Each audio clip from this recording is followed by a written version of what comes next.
Phasmophobia is a cooperative psychological horror game where players investigate haunted locations to identify different types of ghosts.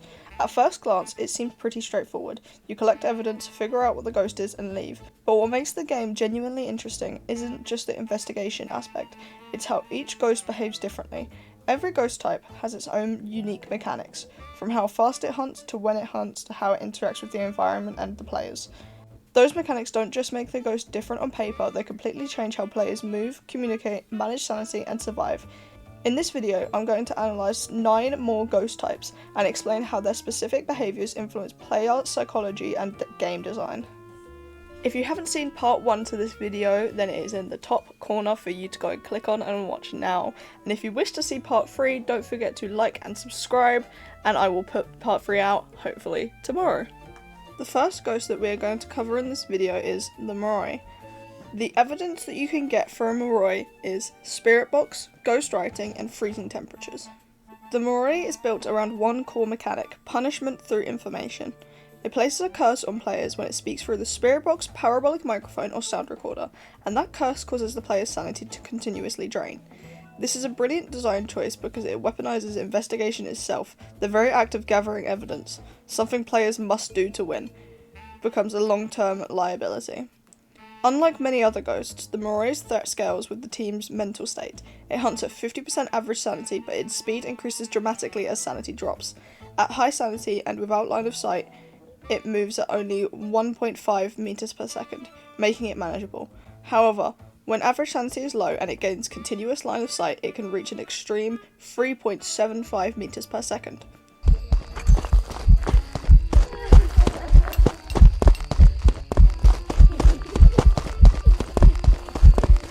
This creates escalating panic. The longer players delay, the stronger it becomes.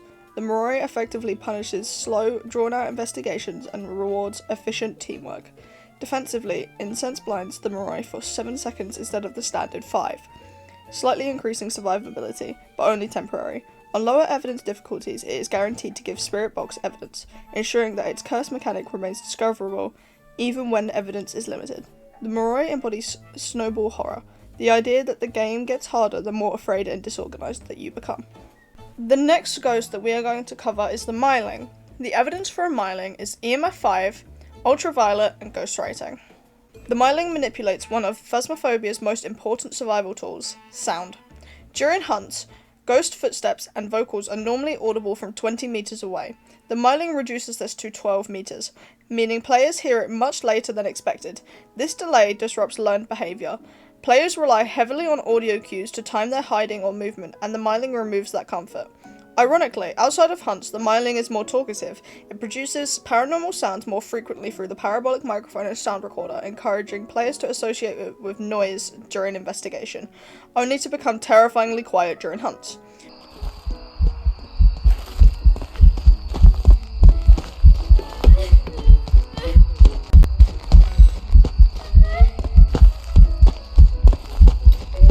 With a normal hunt speed of 1.7 meters per second and a 50% sanity threshold, its danger is not mechanical complexity, but sensory deception. The Myling proves that removing information can be more frightening than adding it. The next ghost we are going to cover is the Obake, and yes, that is how you say it, Obake. The evidence for an Obake is EMF 5, ultraviolet, and ghost orbs. The Obake is designed around inconsistency and deception. Its most iconic trait is the ability to leave a 6-fingered fingerprint, a rare visual clue that rewards attentive players. However, it also has a 25% chance to leave no UV evidence at all, and fingerprints disappear twice as fast as normal. This makes evidence gathering unreliable. It can also miss a footstep during events 25% of the time, adding another layer of subtle inconsistency. During hunts, the Obake will change ghost models for a single blink at least once per standard length hunt. This momentary transformation is subtle but deeply unsettling, reinforcing its shape-shifting identity.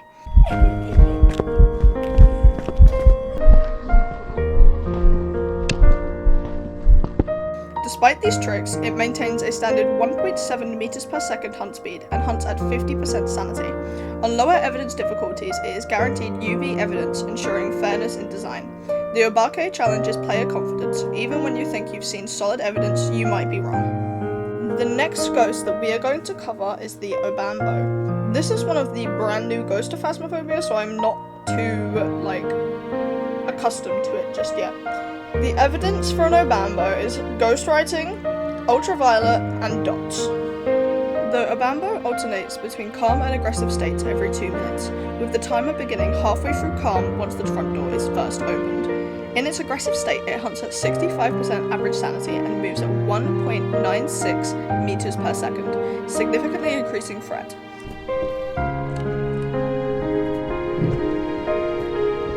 In its calm state, it becomes dramatically safer, hunting at 10% sanity and slowing to 1.45 meters per second.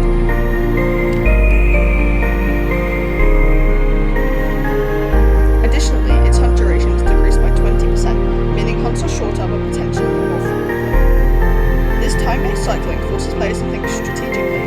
If they recognise the pattern, they can time risky actions during calm phases.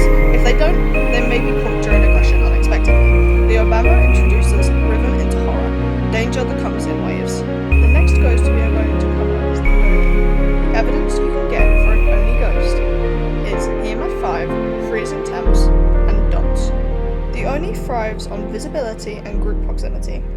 Unlike many ghosts that prefer subtlety, the Oni is more active around multiple players, and is the most likely to appear in full ghost form during events. It also blinks more rapidly during hunts, making it more visible rather than less. It drains 20% sanity during ghost events, double the standard 10%, accelerating mental decline significantly. Importantly, it will not perform the ghost mist event.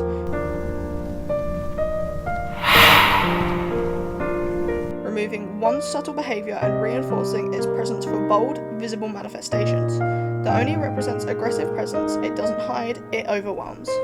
The next ghost we are going to cover is the Onryo. The evidence for an Onryo is spirit box, ghost orbs, and freezing temperatures. The Onryo's identity revolves around flames. Every time it extinguishes a flame, it progresses towards attempting a hunt, and after extinguishing the third flame, it can attempt to hunt at any sanity level. This makes fire both protection and risk. Flames act like crucifixes within 4 meters, preventing hunts, and the Onryo will prioritize blowing out flames over triggering crucifixes. It is the only ghost capable of extinguishing the same firelight twice within 20 seconds.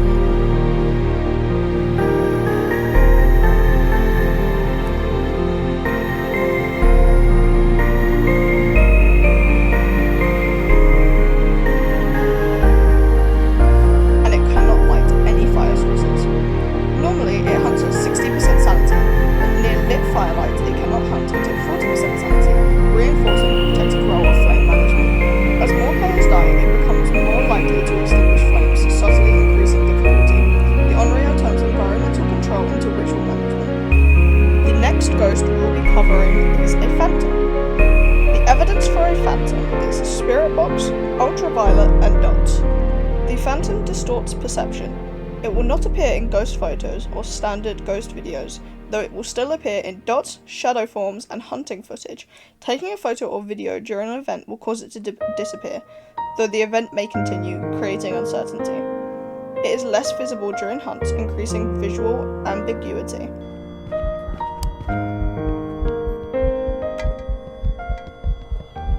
Players within heartbeat range lose 0.5% sanity per second during hunts or events, making proximity dangerous even without direct contact. It can also roam towards players, leaving EMF 2 at the location it moves to, subtly signalling its approach. With a 1.7 meter per second hunt speed and 50% sanity threshold, the Phantom weaponizes proximity and perception rather than raw speed. The next ghost we are going to cover is the Poltergeist. The evidence for a poltergeist is spirit box, ultraviolet, and ghostwriting. The poltergeist turns objects into weapons. During hunts, it throws items every 0.5 seconds with increased force. It has a higher interaction rate overall and can throw objects faster and further than any other ghost. Its signature ability is the poltergeist explosion, or polty explosion as I call it. Throws multiple objects at once, draining 2% sanity per item thrown from nearby players. It is also the only ghost capable of throwing an item in a lit room, breaking player expectations about light safety. With a normal 1.7 meters per second speed and 50% sanity threshold, its power lies in environmental unpredictability. The final ghost that we are going to cover in this video is the Raiju. The evidence for a Raiju is EMF 5, ghost orbs, and dots. The Raiju feeds on electronics. During hunts and events, it causes electronic disturbance at 15 meters instead of 10, increasing pressure. It moves at 2.5 meters per second when near active player equipment compared to 1.7 meters per second when not.